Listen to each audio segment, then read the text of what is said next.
ಸುಮಾರು 2000 ವರ್ಷಗಳ ಹಿಂದೆ ಬೆತ್ಲೆಹೇಮಿನಲ್ಲಿ ಒಂದು ಮಗುವಿನ ಜನನ ಆಯಿತು. ಆ ಮಗುವಿನ ಹೆಸರು ಕ್ರಿಸ್ತ ಯೇಸು, ಸರ್ವಶಕ್ತ ದೇವರ ಪ್ರಿಯ ಕುಮಾರನು. ಈ ಮಗುವಿನ ಜನನವು ಭೂಮಿಗೆ ಅತ್ಯಂತ ಅವಶ್ಯಕವಾಗಿತ್ತು ಹಾಗೂ ಅನೇಕ ಜನಗಳ ಪಾಪವನ್ನು ತೊಳೆಯುವ ಉದ್ದೇಶ ಅದರದ್ದಾಗಿತ್ತು.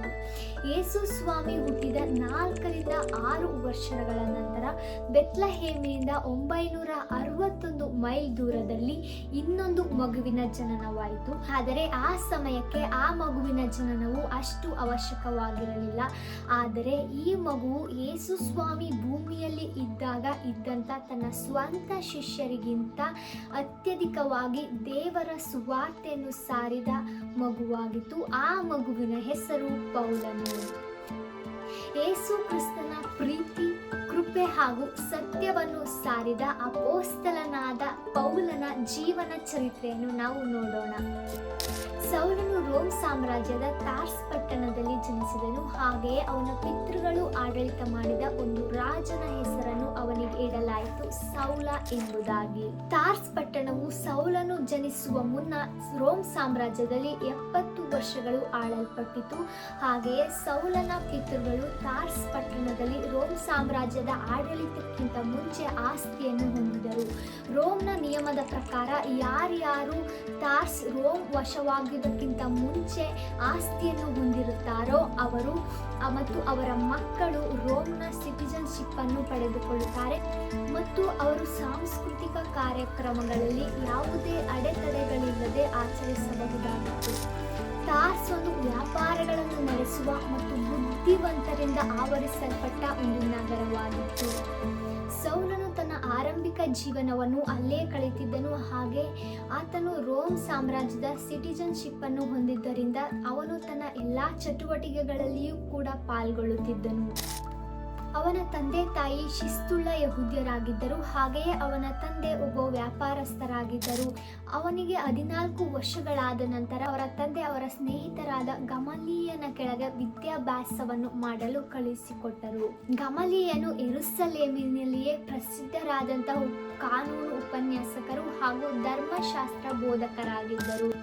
ಗಮಲೀಯನು ಪೌಲನಿಗೆ ಸಾಮಾಜಿಕವಾಗಿ ಸಮಸ್ಯೆಗಳಿಗೆ ಧರ್ಮಶಾಸ್ತ್ರದ ಪ್ರಕಾರ ನ್ಯಾಯವನ್ನು ಹೇಳುವುದರ ಬಗ್ಗೆ ಕಲಿಸಿಕೊಡುತ್ತಿದ್ದರು ಹಾಗೂ ದೈನಂದಿನ ಜೀವಿತದಲ್ಲಿ ಒಬ್ಬ ಒಳ್ಳೆ ಪ್ರಜೆಯಾಗಿ ಬದುಕಲು ಆರ್ಥಿಕವಾಗಿ ಹೇಗೆ ಬದುಕಬೇಕು ಎಂಬುದನ್ನು ಕಲಿಸಿಕೊಡುತ್ತಿದ್ದರು. ತದನಂತರ ಪೌಲನು ಪರಿಸಾಯರ ತರಬೇತಿಗೆ ಹೋದನು. ಪರಿಸಾಯರು ಮಧ್ಯಮ ವರ್ಗದ ಯಹೂದಿಗಳಾಗಿದ್ದರು ಮತ್ತು ಇವರು ಧರ್ಮಶಾಸ್ತ್ರವನ್ನು ಚೆನ್ನಾಗಿ ಅರಿತುಕೊಂಡವರಾಗಿದ್ದರು. ಪರಿಸಾಯರು ತುಂಬಾ ಧರ್ಮಶಾಸ್ತ್ರದ ಪಂಡಿತರಾಗಿದ್ದರು. ಅದರಿಂದಾಗಿ ಸದೂಕಿಯನು ಹಾಗೂ ಶಾಸ್ತ್ರಿಗಳ ಮೇಲತ್ವಕ್ಕೆ ವಿರೋಧವಾಗಿದ್ದರು.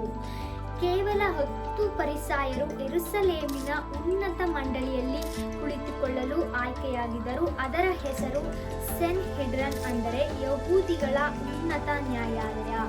ಆ ಕಾಲದಲ್ಲಿ ಸನ್ಹೆಡ್ರಿನ್ ಯಹೂದಿಗಳ ತುಂಬಾ ಬಲಶಾಲಿ ಸಂಘಟನೆಯಾಗಿತ್ತು. ಸೌಲನು ತಾರ್ಸ್ಗೆ ಬರುವ ಮುನ್ನ 8 ವರ್ಷ ಗಮಲೀಯನ ಶಿಷ್ಯನಾಗಿದ್ದನು. ಆದ್ದರಿಂದ ಪೌಲ ಗಮಲೀಯನ ಮೂಲಕ ಸನ್ಹೆಡ್ರಿನ್ಗೆ ಆಯ್ಕೆಯಾದನು. ಆದ್ದರಿಂದ ಸೌಲನು ತುಂಬಾ ಉತ್ಸಾಹದಿಂದ ಯೆರೂಸಲೇಮಿಗೆ ಹಿಂದಿರುಗಿದನು.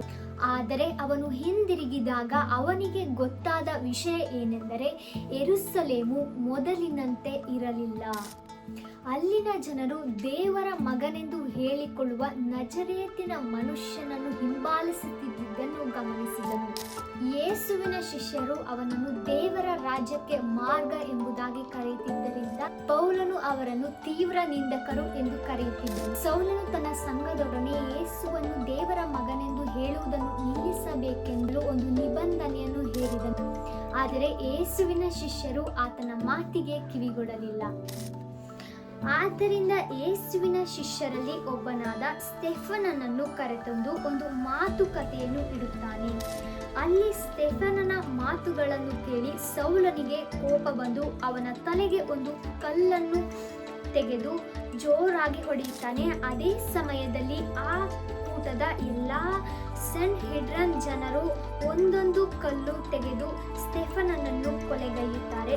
ಸೌಲನ ಎದುರೇ ಯೆರೂಸಲೇಮಿನಲ್ಲಿ ಉನ್ನತವಾದ ನ್ಯಾಯ ಕೊಡುವ ಜನರು ಒಬ್ಬನ ಕೊಲೆ ಮಾಡುವುದನ್ನು ಅವನು ಕಂಡನು. ಈ ಘಟನೆ ಚರ್ಚ್ನ ಪಕ್ಕದಲ್ಲಿ ನಡೆದಿರುವುದರಿಂದ ಎಲ್ಲ ಜನರು ಹೆದರಿ ಮನೆಗೆ ಓಡುತ್ತಾರೆ. ಕೆಲವು ತಿಂಗಳ ನಂತರ ಸನ್ಹೆಡ್ರಿನ್ನ ಜನರು ಈ ಯೇಸುವಿನ ಸೇವೆಯನ್ನು ನಿಲ್ಲಿಸಲು ಎಲ್ಲಾ ಪ್ರಯತ್ನ ಮಾಡುತ್ತಾರೆ. ಇದರ ನಂತರ ಪೌಲನು ಒಂದು ಕಾನೂನನ್ನು ತರುತ್ತಾನೆ. ಏನೆಂದರೆ ಯಾವ ಜನರು ಕೂಡ ಯೇಸುವಿನ ಚಟುವಟಿಕೆಗಳಲ್ಲಿ ಪಾಲ್ಗೊಳ್ಳುವಂತಿಲ್ಲ, ಪಾಲ್ಗೊಂಡರೆ ಅವರನ್ನು ಬಂಧಿಸಲಾಗುತ್ತದೆ ಎಂಬುದಾಗಿ.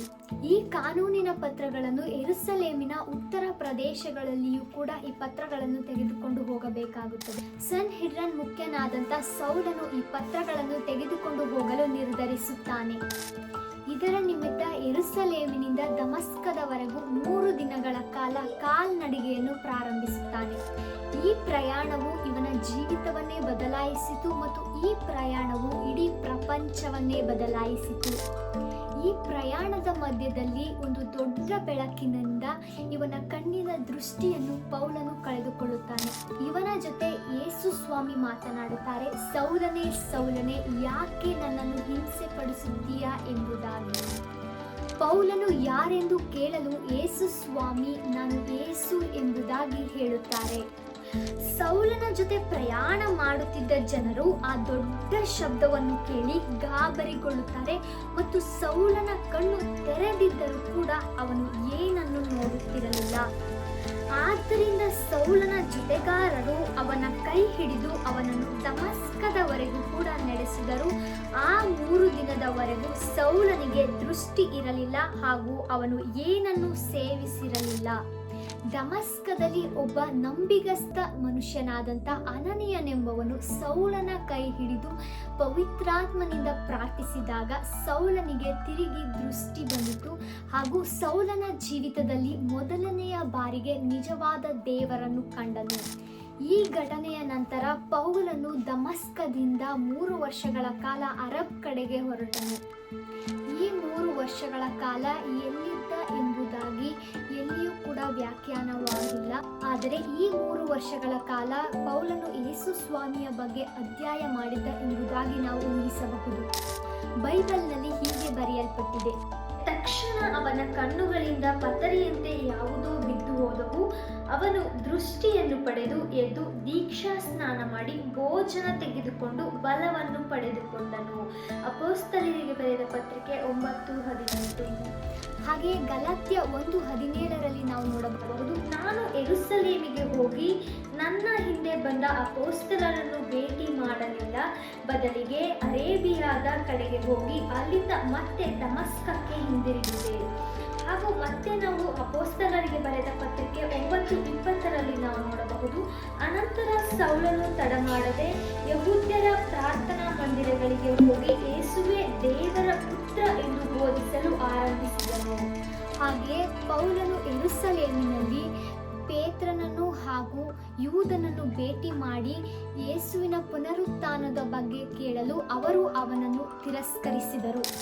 ಯೆರೂಸಲೇಮಿನ ಎಲ್ಲ ಯಹೂದಿಗಳು ಹಾಗೂ ಎಲ್ಲ ಜನರು ಸೌಲನು ಯಹೂದ ಧರ್ಮದ ಬೋಧನೆಗಳನ್ನು ಕೇಳಿದ್ದರು. ಈ ಕಾರಣದಿಂದ ಅಪೊಸ್ತಲರು ಹಾಗೆ ಎಲ್ಲ ಜನರು ಇವನನ್ನು ನಂಬದೆ ಮತ್ತೆ ತಾರ್ಸಿಗೆ ಹಿಂದಿರುಗಿಸಲು ನಿರ್ಧರಿಸಿದರು. ಅದೇ ರೀತಿಯಾಗಿ ಸೌಲನು ಯೆರೂಸಲೇಮಿನಿಂದ 3 ವರ್ಷ ಹೊರಟು ಹೋದನು.